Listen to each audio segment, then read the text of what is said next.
All right, so let's check out Hunting Wabbits out of the EDM Volume 1 pack. This one is pretty cool. I'm going to hit a note real quick.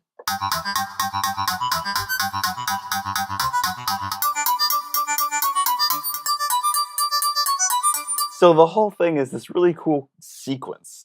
And I actually really like the way that I made this one kind of come out by tweaking the automation. So we're about to listen to it.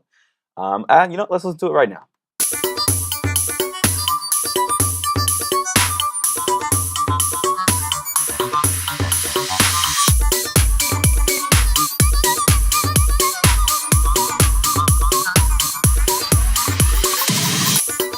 So I really dig this one because it's so quirky. It's got so much personality to me.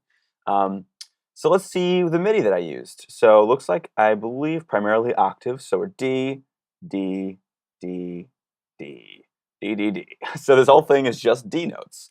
And so the different octaves are giving it a different expression of high or low. But the way we got it to move and groove like that was through touching these automation points. And so for this sound, we have the 8 macros already assigned in the preset.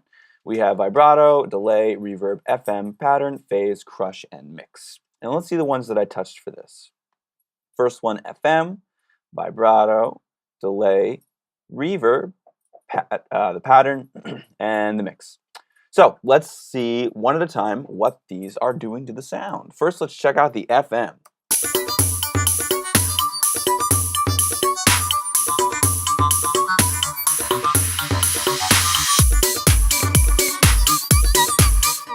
So this one's more subtle. I'm going to hit a note on my keyboard.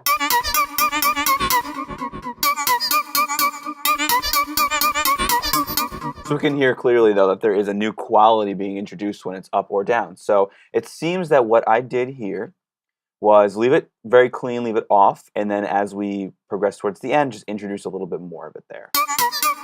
So that was a little dynamic change that we did there.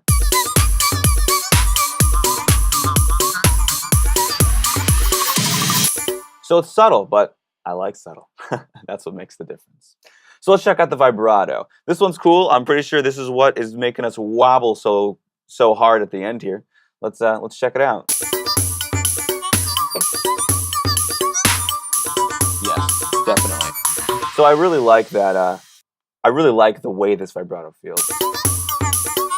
I feel like it's just someone like off balance, kind of like just someone like doing a weird dance, and it's just like kind of off balance. Ooh, get out of here right now. Okay, anyway, let's get back to this. So, here's the vibrato. Look at that. That's what happens when you record live. Okay, so vibrato, it's dancing all around.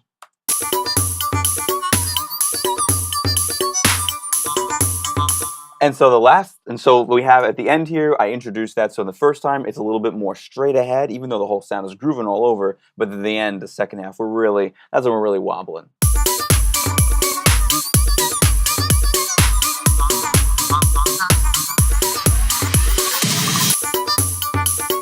And we can definitely clearly hear that. Let's check the delay. It looks like this was one that I brought in for the second half here to really kind of make that second half different than the first half. You can notice a trend here. The second half is being specifically different. Let's see what the delay sounds like.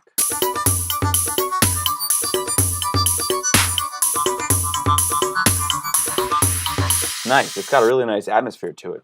So first half, totally dry. Second half, we have that introduced.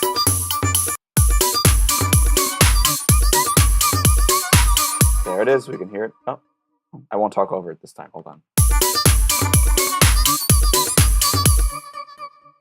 Nice. There, none there. Cool, so that's the delay, just brought it up for the second half. All right, reverb, same kind of thing going on, except kind of have it popping up at different intervals to introduce some cool newness. There's this cool atmosphere that kind of comes in and out. And this is something I really like doing in general for a lot of sounds, is kind of having the reverb come in and out at different times. It really kind of plays with the ear a little bit and makes it feel like the sound is moving in the space that it's in. So a really cool trick to do for your own sounds is to automate the reverb. But let's check it out.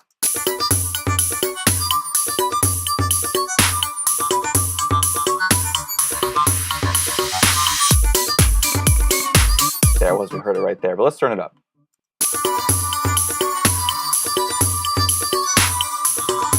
So So that's the sound right there that we just heard that we're introducing here, but we're not doing it 100% because that's, well, that is cool, but not what I wanted in this case. So we're introducing that effect subtly at different intervals. Then we have the pattern, and so I think we actually just heard that right here. That's where we can actually change the rhythm itself. So let's check this. That's where that change is happening. Let's bump this up.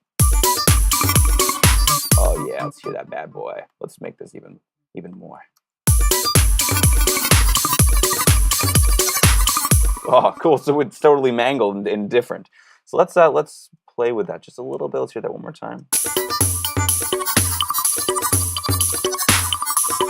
Cool, I like that. Let's play with different. Let's play with this.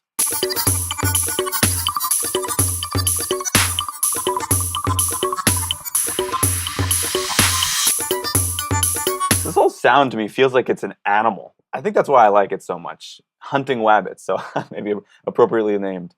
Okay, cool. So we've got the pattern going. It looks like in this case, second half, I introduce it.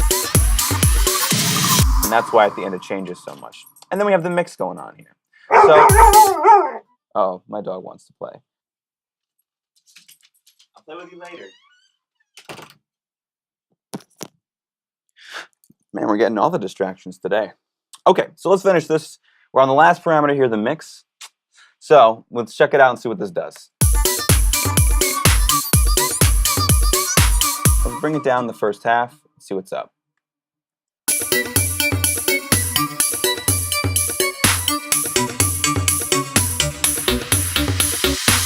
Cool, so now we kind of have more of a straight ahead groove. Let's play with it in some different amounts.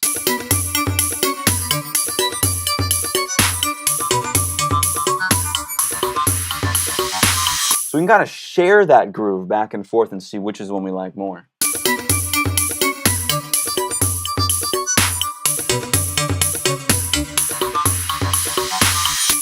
Cool, so that's a cool way. I dig that. Let's see this last, what we did here. So that was cool that we just kind of played with this a little bit. So we introduced the pattern, we changed the mix up a little bit, and that's what makes this groove so captivating, which I dig. And all we used was D, the note D. Different octaves, and then just playing with these automations. One more time, let's check it out, soloed.